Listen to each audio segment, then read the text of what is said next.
For students interested in science, technology, engineering and maths, it can sometimes be difficult to see what careers are available to them. Through a range of work experience placements and STEM ambassadors, STEMnet and educational business partnerships are trying to help. We have a network of science and engineering ambassadors, and we call on those ambassadors to be involved in work-related learning activities. It might be site visits, it might be to do a talk in school, it might be to get involved in an industry day relating to that sector. At Bradfield School in Sheffield, Denise Eaton is running an enhanced training session with some STEM ambassadors from the local university.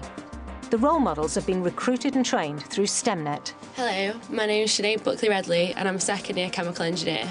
Hello, I'm Laura Weddell and I'm in my third year of chemical engineering. Hi, I'm Ria Griffiths and I'm a second-year chemical engineer. Hi, I'm Catherine Swindles and I'm a third-year postgraduate studying chemistry. Later today, they're going to be sharing their personal experiences with Year 9 girls who've been targeted because girls are underrepresented in STEM-related careers. Before they're let loose on the students, they're practicing on each other through the use of role play.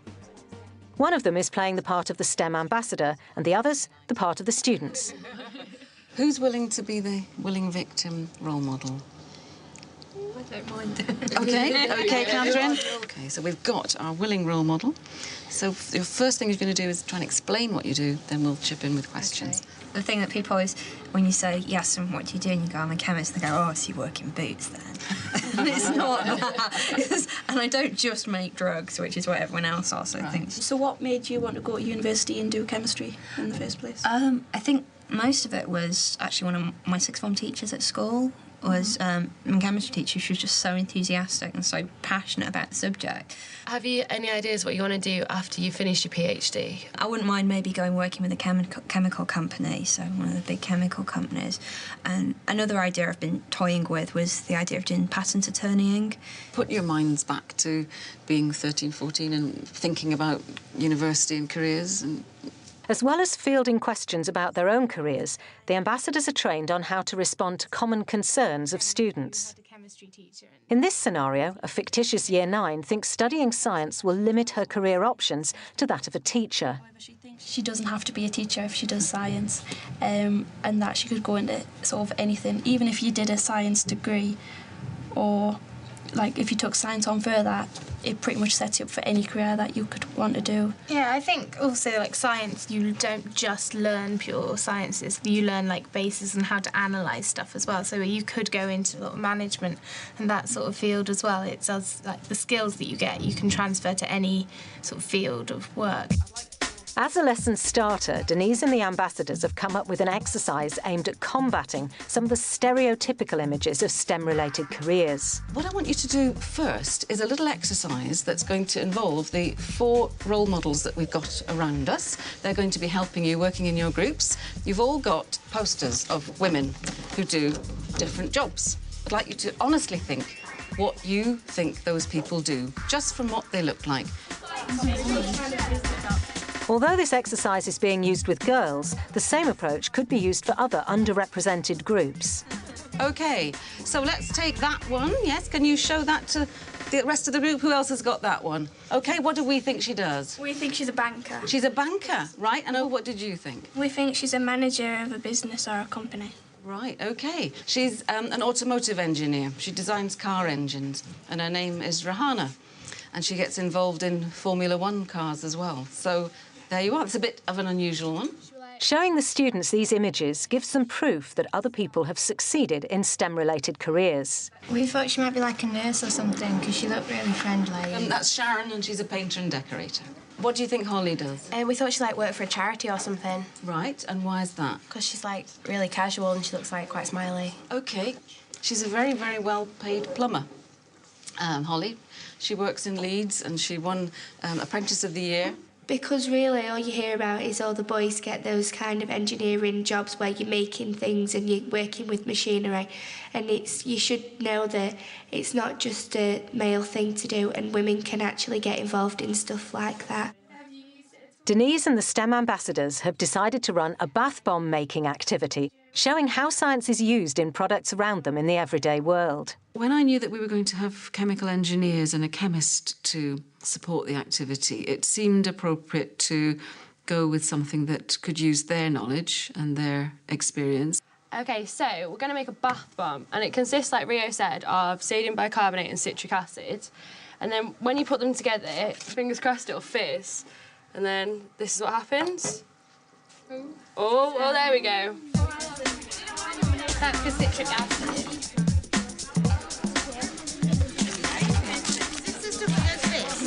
Make sure it's all mixed up. Yeah, that looks good. I just thought that that bath bombs were made of like petals and perfumes and stuff, but now that I can see that science is involved because of the chemicals and everything. The sessions are also a chance for the students to ask the ambassadors about life on the journey to a STEM career. Do you think after university you'll go into the job that you want? In the long term, I'm hoping to get into, like, a pharmaceutical company maybe, or fuel. There's lots of different options. What are your wages like at the moment? Well, when I graduate, it's 26,000 your starting salary. But if you become a chartered engineer, your salary is like 60,000 for a senior chartered chemical engineer a year. You can have a nice house. Fingers crossed. Using ambassadors that are currently going through the process makes the idea of careers within the sector feel more real. So, have you guys got any ideas what you want to do when you're older? I'm not sure. I was thinking about something with animals, but I've started to like physics a lot when I've got up to this school. Yeah. So I'm not sure what there is to do with physics though, so I'm going to look into it. With physics, you can go into the research part of it, or other types of engineering really, because they're mainly physics and maths based. Well, they were telling me what careers I can get in physics and stuff, and a lot of the stuff they were telling me I didn't know. I think the session went brilliantly today. The kids seemed to really get involved, and they seemed to like grab hold of it with both hands. They were asking loads of questions and all the different things that they could get involved in. As well as role models coming into the classroom, work experience placements can be found. But it's important teachers think laterally and find quality STEM-related programmes that prepare the students, offer hands-on experience, good evaluation and feedback, as well as tackle health and safety issues. One such programme is run by the Connaught Partnership, who specialise in the built environment. My uncle does this sort of stuff, and I wanted to learn what it's all about, really. It's something different to what I normally do, and it's a good opportunity to learn new things. I'm doing product design at school, which is using wood in joinery and everything, so I thought I'd give it a go. We're pleased to have you on board, and we hope you enjoy the next 2 weeks with us. At 9 o'clock, the learners are taken through the health and safety policy of the company, just as they would do if they were working on site. When we first started our work experience scheme, we stopped any interaction or learners actually coming on site for the first year until we'd actually bottomed every rule regulation that was needed. To support the learners, companies can introduce work experience ambassadors, like Jane Bradley. I'd like to give you my telephone number as well. My role is to introduce them to the team, take them out on site. Basically, I'm their port of call if they need me for anything. For these placements, the learners have gone through an application and interview process, just as if they were applying for a real job. The company visited the local schools to promote the programme to the students, ensuring that they were aware that the opportunity was open to all. A good programme should encourage equality and diversity, using positive role models from a variety of different backgrounds that all students can relate to. When we do go into the schools and have the talks, we do encourage that we do like to take one girl and one boy. We have got a girl electrician, and a lot of the girls, when you go into the schools, are quite keen on that, so it encourages them to come and have a go at the placement with us. 10 o'clock and the learners arrive on site. The programme has been planned in conjunction with the site and project manager, tailoring each experience to the needs of the learner. You do have the odd one that will say, I actually want to be an electrician, you know, so it's nice that you can give them a good day with electrician. On this placement, the students will be getting hands-on experience of working in the built environment, but there's a wide variety of other placements available. Here at this aerospace manufacturer in Bolton, diploma students can get to grips with electronics. Employees here are in no doubt about the value of experience in the workplace. From the work and the training they've given me, They've grabbed my enthusiasm and really made me passionate about engineering. And I think that you've got to grab them at a young age. I've had quite a few benefits, to be honest. The fact that I grew personally in myself, I grew a lot more mature, and that helped me with my schoolwork because I did sort of knuckle down more than I already were. I did more GCSEs than I expected I was going to. Meanwhile, in Sheffield, this learner has been placed at a firm of architects. I enjoyed doing my own project inside the office because when they had to get on with their own work and stuff, I had something to do, and it was just really good. I also learnt about historical surveying. We went on site and I learnt how to survey doors and survey the windows and stuff, but it was really interesting. It was really good. It's important that teachers think about the range of placements that are available for their learners. It's a good idea to approach the placement from the point of view of looking at what the employers put in place. There should be some variety in the placement with exposure to different roles within the environment, and somebody designated to be responsible for the learner who's aware of what the school's hoping that they'll achieve from the placement.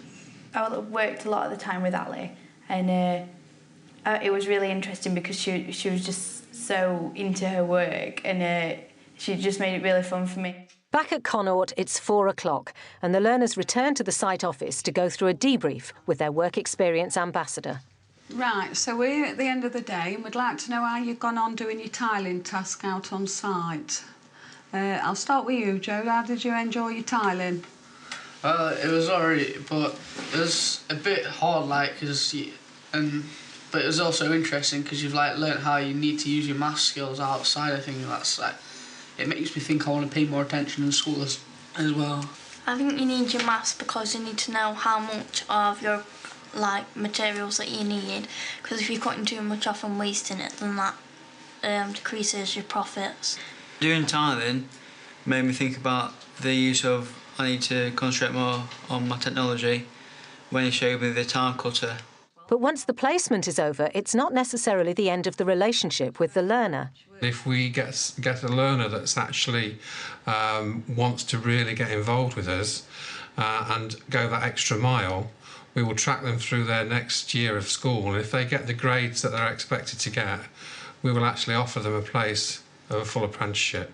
What I enjoyed doing today was the tiling, even though it was difficult, and I also enjoyed learning about how easy it is really to fix your kitchen.